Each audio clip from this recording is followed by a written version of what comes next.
welcome to my Untangle Firewall video. This is just a brief overview of Untangle.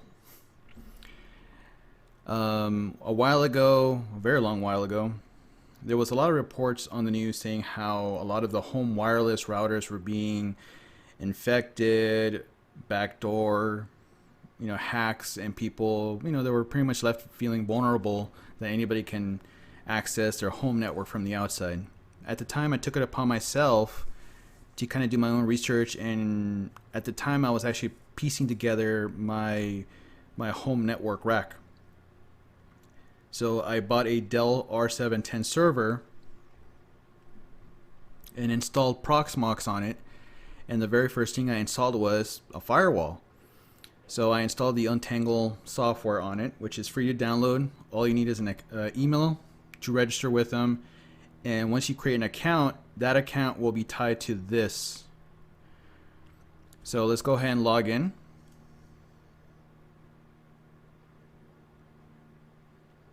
The first thing you do when you log in, you have your dashboard of widgets. It pretty much tells me how my resources are, the CPU load, my network information. All this can be configured. You can remove or add widgets as you see fit. You can also go back as far as a day. You can actually add certain conditions, and here's the settings tab. Now if we click under apps, these are the services that I have enabled. Naturally, I have the firewall. I also added ad blocker, which is like a secondary in case my web browser can block everything. This as great as a secondary backup. I enabled the reports feature. I also enabled OpenVPN because I do have a no IP DDNS service since I travel a lot outside, so I liked having network access. So on my laptops, when I'm outside of the network, I can actually connect home, print, or even just access and configure stuff within my home network. But mostly it was more importantly to access my home network for printing, and also to get around to set up a secure line whenever I'm at a Starbucks. I also have the intrusion prevention, but there are a lot more apps in this. If I click on install apps, these are all the apps that come with it, which is great, and you just pick and enable and configure. It doesn't take much to configure anything of this, but there are some, like the service apps and some of these apps up here, where they are trial and some are paid. There is premium service to access some of these, but for my basic use, whatever I have enabled, it works great. Like I really wouldn't need spam blocker because all my email is running off of a web hosting with cPanel, and they have a spam assassin from Apache, so I really don't need this enabled. The captive portal, more or less, is it just lets people kind of punch in their username and log into my home network. But with people that aren't tech savvy, it's just another step for them to call me and tell me to go fix it. I'd rather just not enable that for my home users and also my guests that come over for the holidays or family events. If I click on config, this is where all the nitty-gritty stuff happens under the network. Now a lot of people are thinking, is this just a straight firewall? Well, you can actually add port forwarding, which is easy.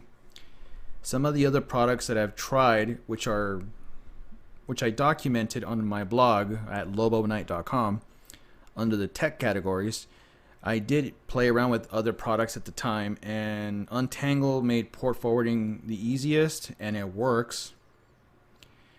And also I can set this up as DHCP.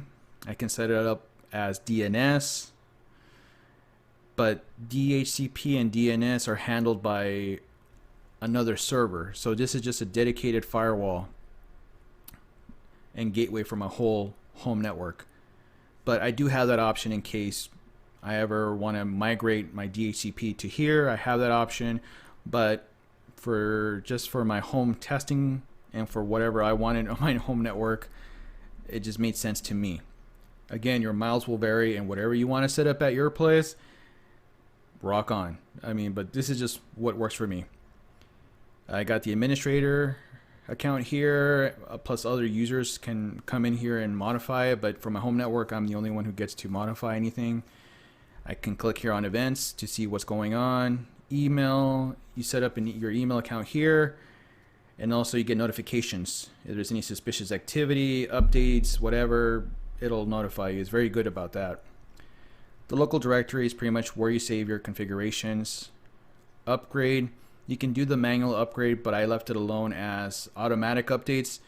And since over a year, there has been one major patch which changed the layout a little bit. It looks a lot more aesthetically better, but the core function is still 100% the same.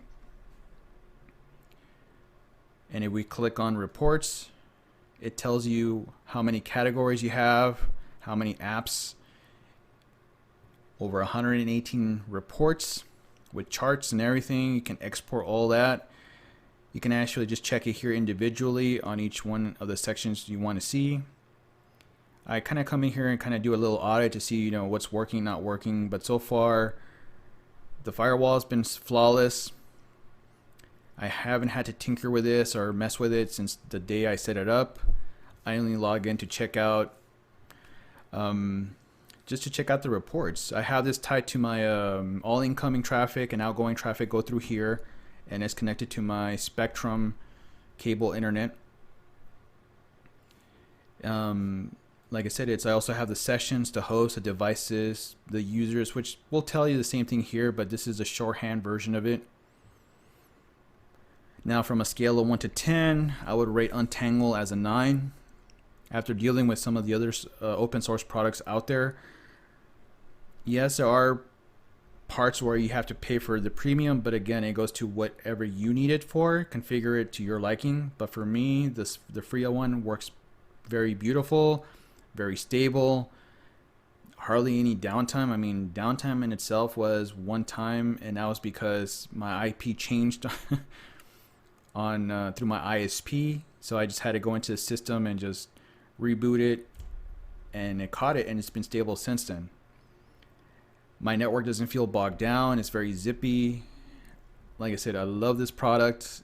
If you're thinking about setting up your own firewall in your own home network, give Untangle a chance. Like I said, you have nothing to lose. It's free. And this is my first time actually messing and working with open source software, open source, I should say. And I've been very pleasantly surprised. And like I said, I can't say enough good things about this product. So if you guys have a chance, check it out. And I hope you like this video. There will be other videos pretty much detailing what I use for my home network. And like I said, I'm open to suggestions. But anything else, let me know, guys. Thanks for stopping by.